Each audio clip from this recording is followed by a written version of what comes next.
Welcome to another episode of the Bookmore Show. It's Stuart here with Betsy. Betsy Vaughan, how's it going? Hi, great to be back. Seems like it's been a while. I know it does, doesn't it? We've had a couple of guests on in between, and then we missed a couple of weeks with travelling and everything. So yeah, it's good to be back.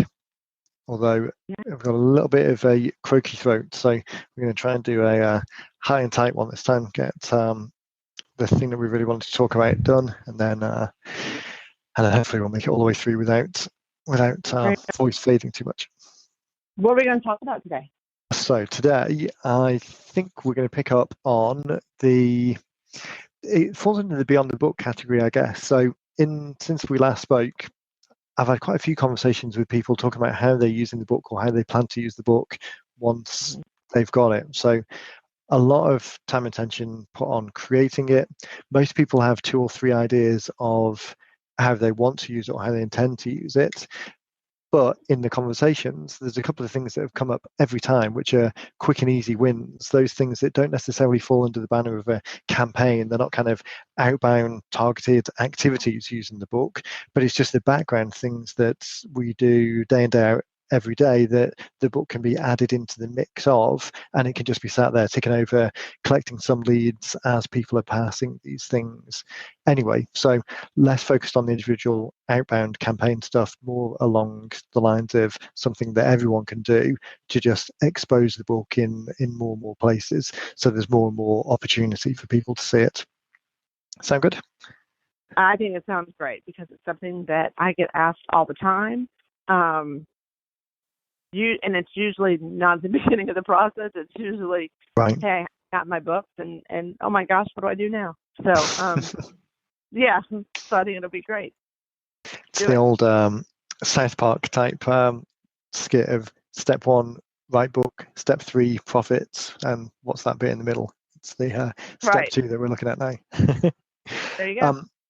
Okay, so a couple of things that spring to mind. And again, we've gone deeper into these in some individual episodes in the past. So if there's a term that we use like super signature, which I'll talk about first, we do have a more full episode talking about super signatures and how they can be used. So lots of opportunity to dive deeper in some past shows, but hopefully this will be a great kind of one-on-one introduction to everyone, or some ideas that people might have forgotten about, and just quick and easy things that you can turn on without having to put too much effort into writing campaigns or doing bigger follow-ups.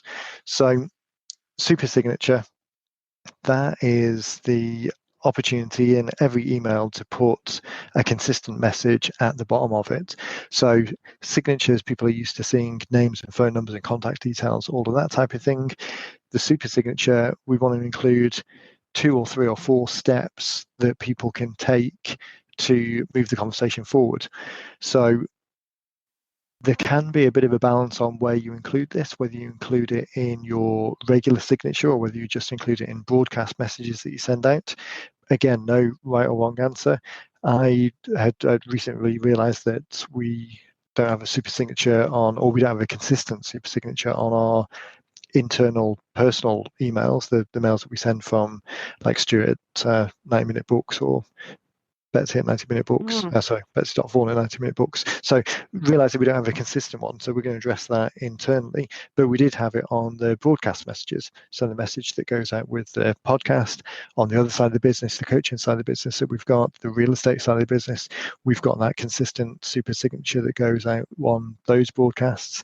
And the idea is that in every touch point, you're just giving people the opportunity to take the next step. So just as with the back cover copy, we talk about allowing people to start the journey in a minimum viable commitment next step, the little thing that they can do to learn more. So with the emails, we want to mirror some of that super signature, the opportunities or the steps in that super signature, to say things like, I'll use the realtor one as the example, to join us for a daily tour of homes, get a pinpoint price analysis of what your home is worth. I can't remember what we've got as the third one on there. Anyway, never mind. Those 2 things. The book broadcast message that we've got sending out reminds people to head over to the workshops that we've done in the past, to check out the book blueprint scorecard, to get started. The the level at which those super signature messages, the level at which you position them, should be relevant to the majority of the people that are going to see those messages. So if you know that you only ever use your actual email for clients, then it's not necessarily worth putting some lead generation stuff in there, some top of this funnel stuff, because you know who those people are already.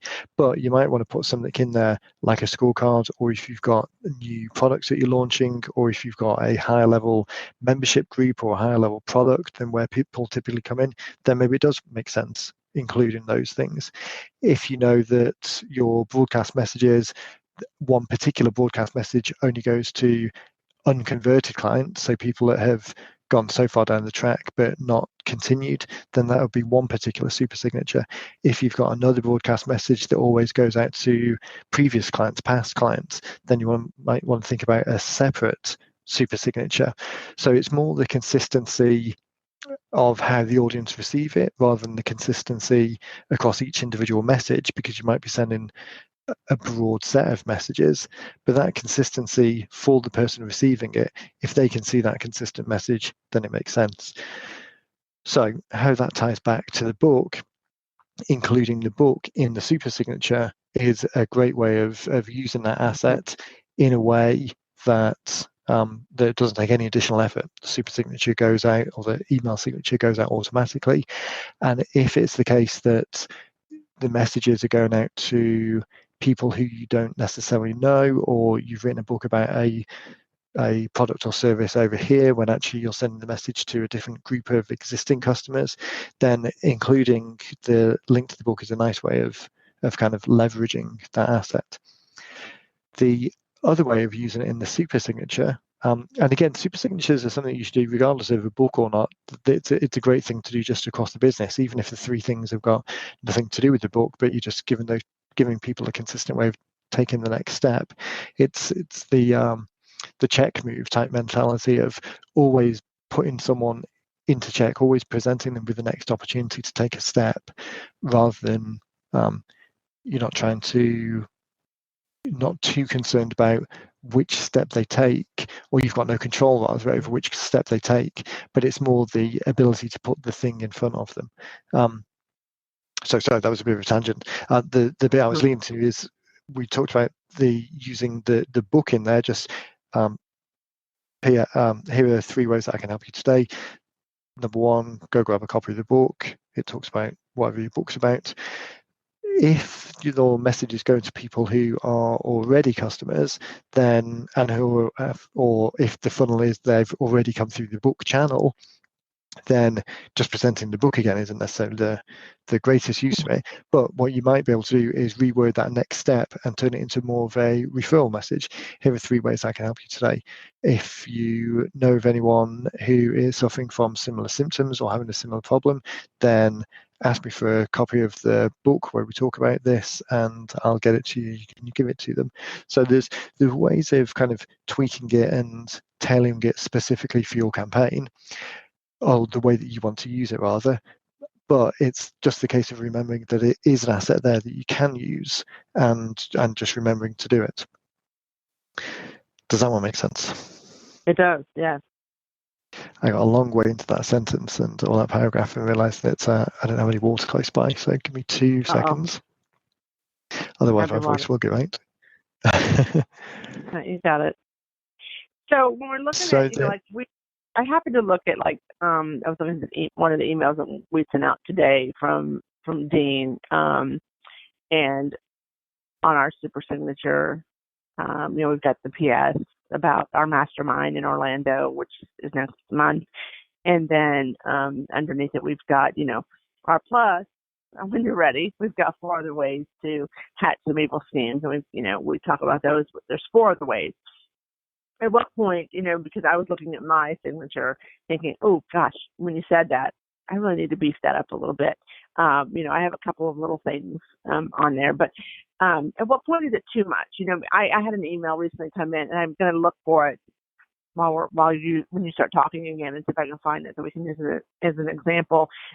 It had a whole bunch of stuff there, and it was almost a lot. I didn't read it obviously because I didn't make the time to read it. But Yeah. our stuff is very clear, very clean. It's just enough. I mean, I can read the 4 bullet points on here. Be a guest on More Cheese Less Whiskers. Try the new Profit Activator Scorecard. Join the Email Mastery. Work with me one-on-one without reading the sentences underneath it. Those are the 4 things right there. They're very clean. They're very clear. They're bold. Without, it's not too much information. They say exactly what they are without any further detail. When does it become too much? And that's a great question. And I think what you said at the end hits it on the head. It's just a bullet. It's very easy to read, and it's consistent across each and every email that goes out through that particular channel. Mm-hmm. So I think I see some come through sometimes that have got multiple different fonts in there. There's paragraphs worth of text. There's images mixed up in there. I think anything where it's visually complicated, then the banner blindness effect kicks in a little bit more, and it turns into reading from here are 4 ways I can help you and 4 quick next steps into the kind of corporate footer disclaimer type blurb that you get at the bottom of the email. And I think every additional, it's like the 9-word email. I mean, 9 isn't a magic number, but a short personal expecting reply type email that's relevant to something that someone's asked about before, it's consistent with the conversation that's already going on, is effective, not because 9's a magic number, it's easy for people to consume, it's quick for them to take that minimum viable next step, which for a 9-word email is just a short reply answering the specific question that you're asking. For the super signature, it's clicking to follow through or hitting reply to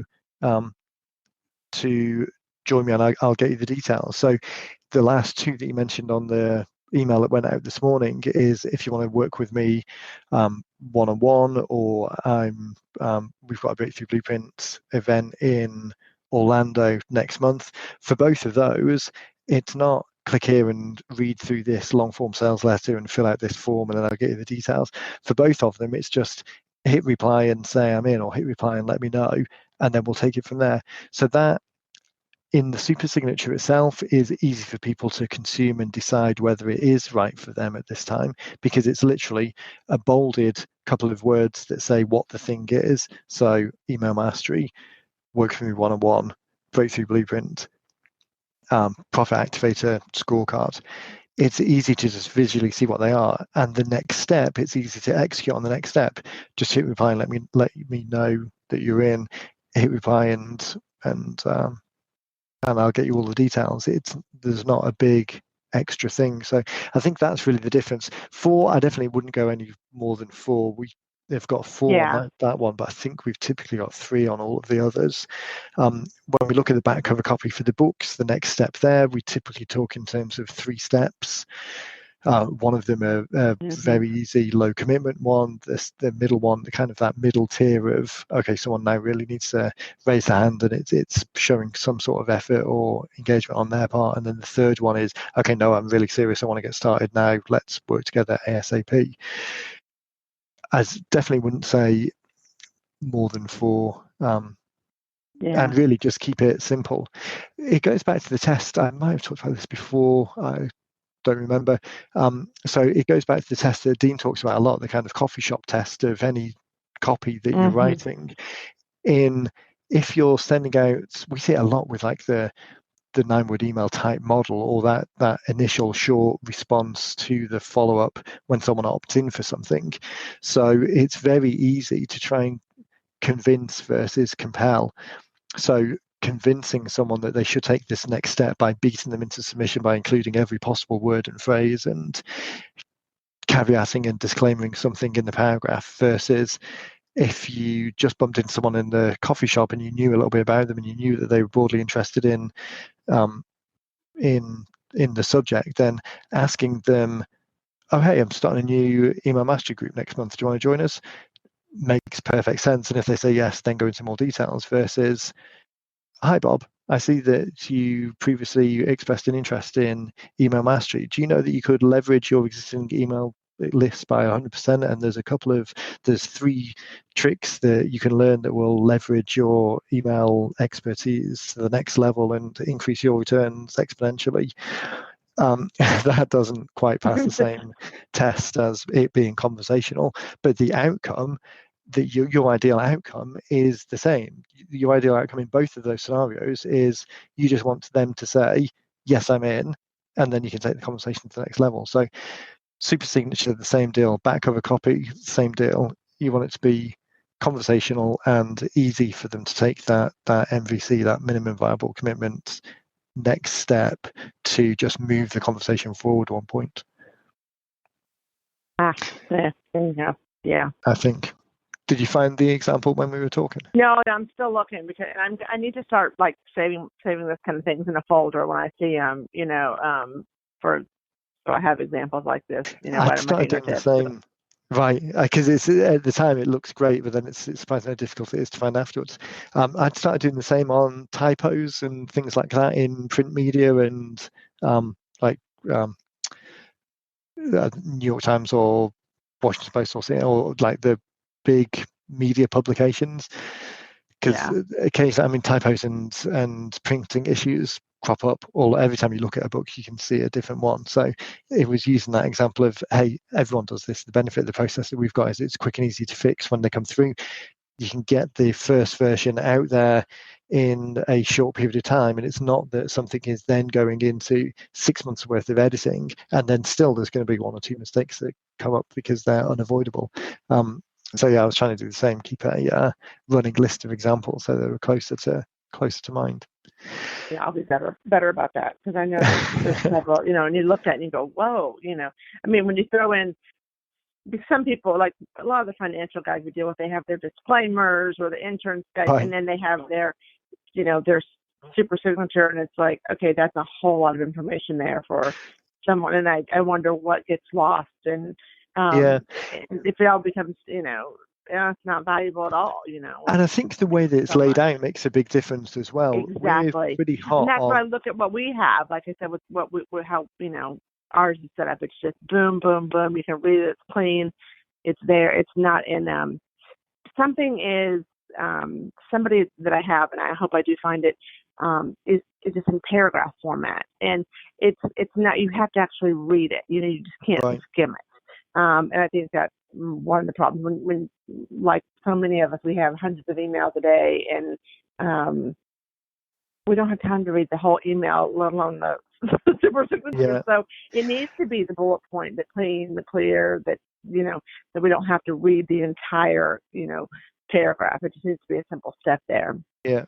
And I think the email format of all of the rest of the email as well, we tend to send everything out. It's not technically, it's plain text. Everything's HTML email these days, but it looks like plain text. There's not lots of images and columns and visual things, and it's short, sharp, to the point, text-based. The other thing to think about as well is that the majority of emails are read, I guess it depends on the context, but a lot of emails are read on cell phones rather than on big screens. Mm-hmm. So that makes it quite different. So even a short paragraph of text on a cell phone is going to go into a screen worth of text. And if you end up in a situation where you've got paragraph and paragraph and paragraph, one after the other, it doesn't take many scrolls for people to move away and move on to the next thing. Mm-hmm, and when you think that the whole purpose of the email is to ideally convey a specific message, but if you're in a kind of broadcast sequence type email, rather than sending an email out where it does have one particular purpose,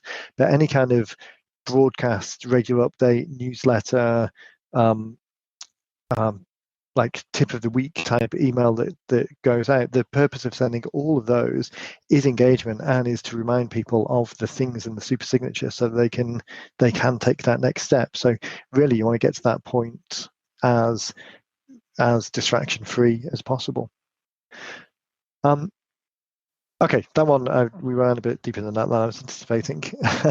So the next one that we've got is social profiles and social media in general.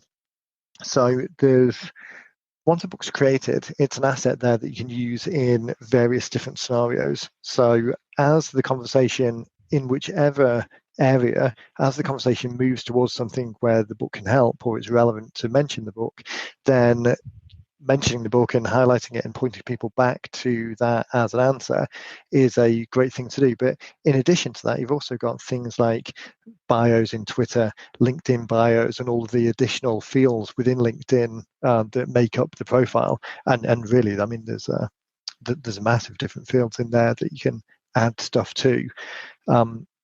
Social what's been looking for, forum type profiles, where if you're active in a particular forum, and often the forum software will put a footer, like a signature area below the answer that you're giving in a forum. So include the book there as a follow up. Like with the situation that we've described a few shows ago, I mean, you don't want to go in and just kind of in an area where you're not, where you don't have a presence. You just want to kind of, you don't want to stick your head in the room and shout about how great your book is and suggest everyone goes and gets a copy and then disappear.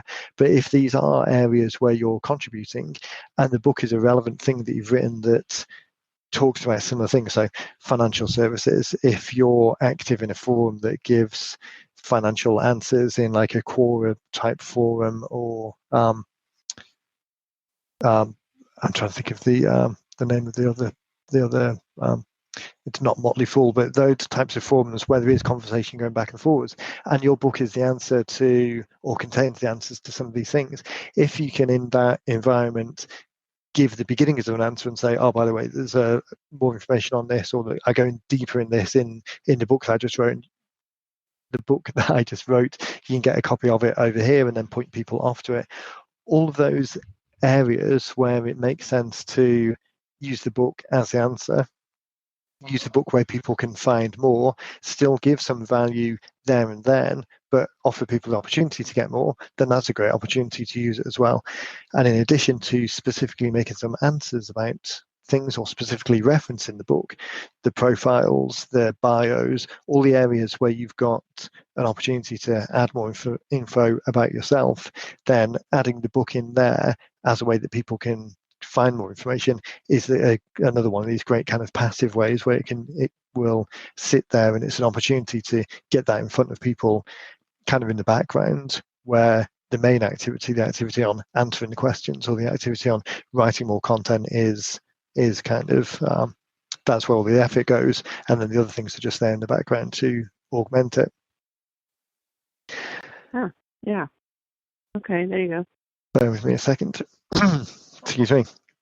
Okay, so that was the social side of things.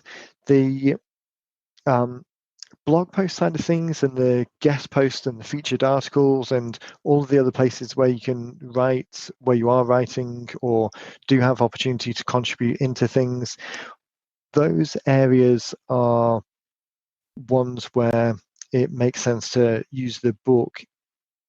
I don't want to say sparingly, but what's the saying? When you've got a hammer, every problem looks like a nail. Be careful of falling into that trap where there's just too much, where you're trying to jam the book in as an answer too many times. So Gary Vaynerchuk's book, Jab, Jab, Jab, Right Hook, is a great kind of title example of that, where you want to give, and then ask. So there's that balance between how many of those jabs, how many of those giving things are an opportunity to include the book, because it does legitimately provide people with a way to learn more, versus how often it seems just a little bit contrived that you turn in the subject into, oh, and by the way, you want to get a copy of the book. I listened to a podcast yesterday. It was quite an old one, but listening to it yesterday, and one guy said to the other guy, said, how do you know if there's a firefighter at the party? And the punchline is, they'll tell you. Kind of making a bit of a jive about I only know one firefighter, and that kind of is true. So it resonated, but I'm sure it's not true across the board. But yeah, kind of making that jibe that if do you ever watch The Big Bang Theory? There was an episode there where Harry goes into space for the first time, and then he comes back to Earth, and everyone's got on with their own lives, and the whole episode is him kind of every opportunity he kind of turns it to, oh, well, while I was in space, so can you pass me a sandwich? Oh, yes, I remember sandwiches. Yeah, they taste good. They don't taste good as they were in space. Or are you Yeah. going to the bathroom? Oh, I didn't go to the bathroom. Did I ever tell you about that story? I went to the bathroom in space. So anyway, those are both examples of the same type of thing. It's more art than science, I guess, to get that balance when to use it and when not to use it. But just as there's a risk of using it too much, there's also a risk of using it too little. So there's often the chance to write things and give value in that individual piece, but then refer people to the book as a way of understanding or learning more. And as long as you've given value initially, I think that's then more typically fine to do, because to be honest, just like we say with the books, go deep on one narrow subject. So be the most comprehensive answer to that individual specific thing that you're trying to answer, and then always give people the opportunity to find out more elsewhere. So in the book scenario, we want to answer that one question as comprehensively as possible, be the world's best source of this particular subject, but then give people on the back cover the opportunity to find out more and take the next steps. Kind of scaling that back a little bit, answering a forum type question, then give people the best possible answer. Or if you're writing a Medium post on something, give people the best possible answer to that question, and then lead people or give people the opportunity to go to the next level and find out more by using that then as a referrer off to the book. So far, so good? Yeah, I think I followed that. Yeah. Okay. It's yeah, and it's one of those things. I mean, we've talked about some of these things in detail before. This course, actually, we've gone into a little bit more detail now than I was anticipating. Some of it, for some people, is going to be repetitive because they heard the last one. Some of this is things that people will have heard before, but it might resonate because we're talking about it in a different way, or it's the second time you've heard it. I mean, really, it's that underlying everything is the concept of audiences, contexts in the sense of where that audience is, and kind of mindsets or outcomes or incentives, if you like, of the thing that they want. So the audiences, we talk a lot about the single target market. So different audiences want different things. They may or may not all be in the same place, and they may or may not all be coming with the same intentionality or outcomes. So the first part of the puzzle is who the audience is, who you're talking to, and kind of how you get in front of those people. The second one, the context, is important in terms of what we're talking about now.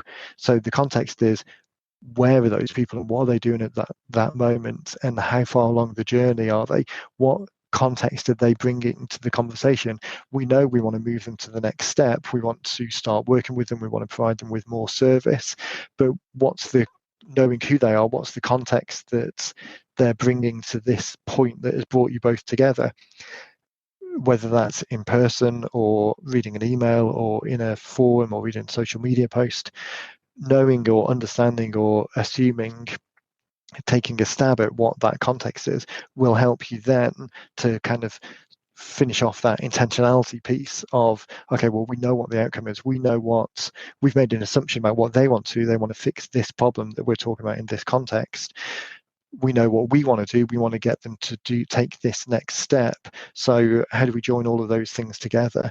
And by providing the best value to answer their immediate concern, understanding that that always forms part of a bigger concern, knowing that our intentionality, what we want them to do, will help them progress even further, and understanding the context at which this kind of interaction has come together, understanding where they are both in their journey, and kind of whether we're meeting them online or on email, or whether we're meeting them through an audio channel or a video channel or a text channel. Thinking about all of those things, and then having the book as an asset to move that forward, just allows you to deploy it in many different ways.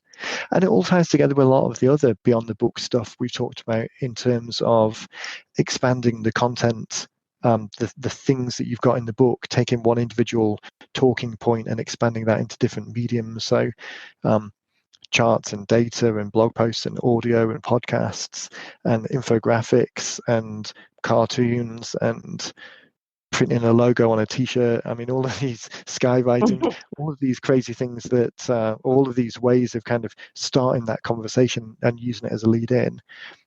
The book is just a great ultimate way of accelerating that journey from various different points and moving it forward. Okay, so super signature we talked about, social profiles we talked about, blog posts we talked about, and kind of guest articles and writing things.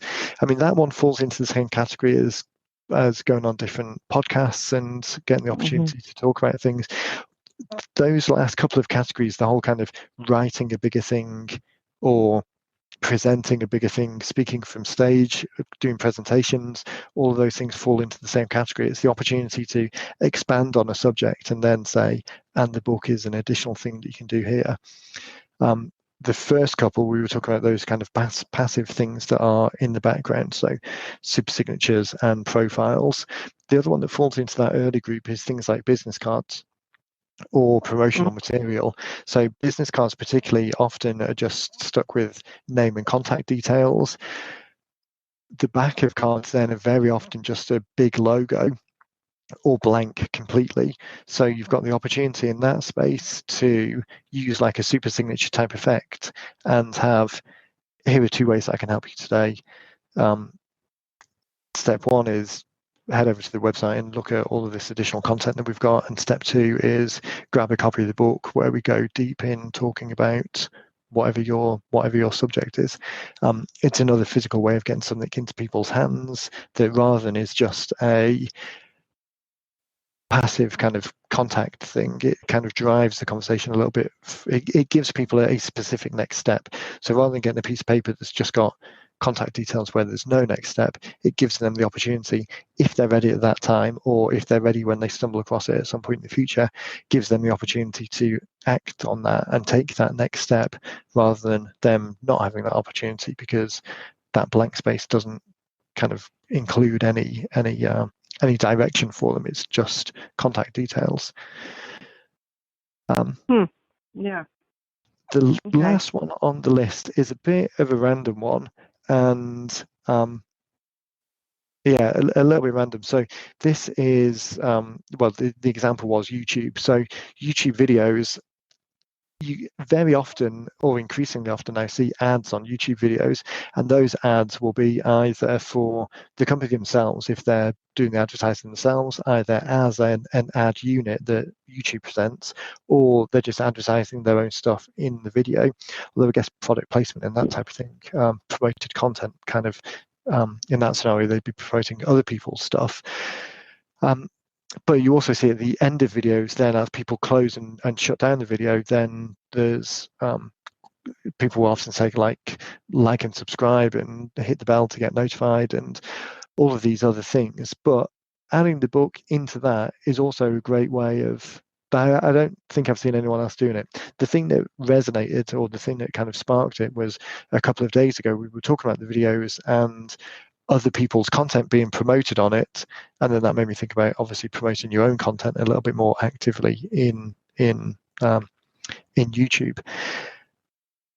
Again, this one depends slightly on how much of a footprint you've got there anyway. I mean, certainly wouldn't suggest to anyone people go out and start doing this just specifically in order to put an opt-in for the book at the end of it. But if you do have videos out there, particularly if you're the type of organization that publishes a lot of how-to or useful type content, the realtors that I'm thinking about as we do the weekly market watch videos, or the it probably doesn't apply quite so much. Well, I guess it depends on what the book was. I was going to say it probably doesn't apply quite so much that if you did a video on an individual property, because in that scenario, really the call to action that you want, the next step that you want is them to inquire about that specific property. So having a call to action that is slightly more generic might not be the best. But if you don't have a strong call to action at all, if you just do the video and then it kind of fizzles away a little bit, then it could be the opportunity to include something in there, how to sell your house for top dollar, or lakefront house prices, Winterhaven lakefront house prices guide.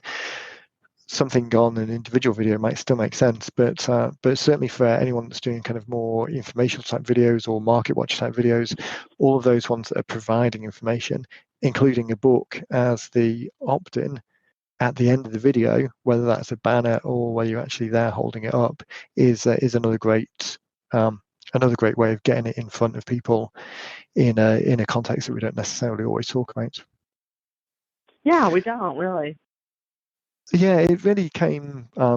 It really just popped up in a conversation with someone last week that it kind of, a lot of the other things that we talk about kind of pop up every now and then. It's not it's not often we talk about something that really haven't thought about before, but that was one.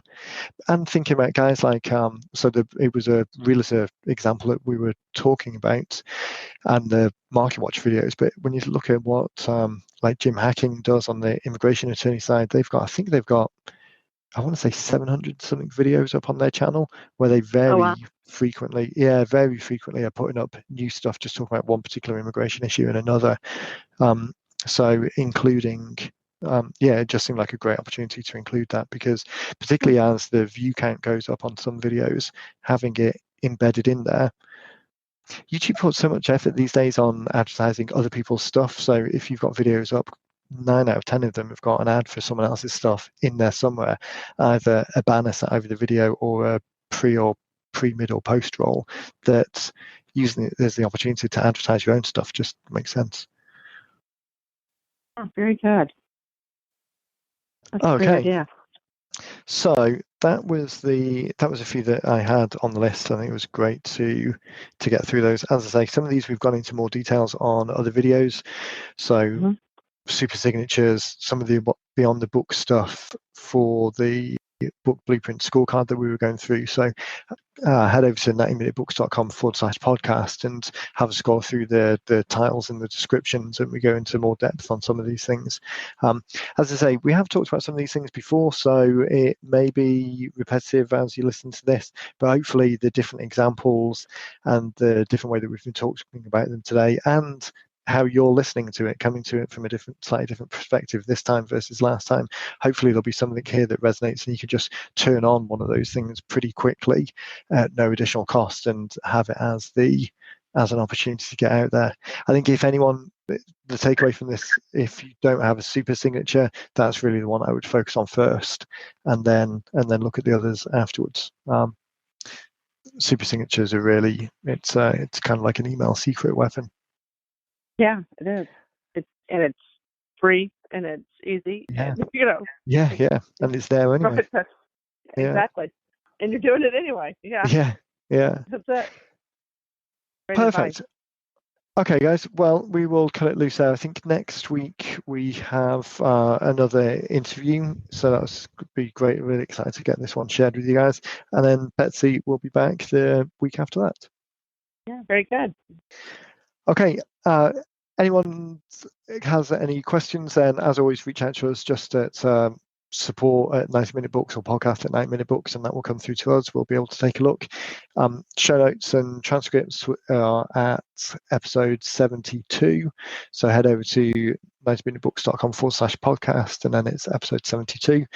And above and beyond that, I think that's it. So we will catch everyone in the next one. All right. Sounds good. Thanks, Betsy. Bye.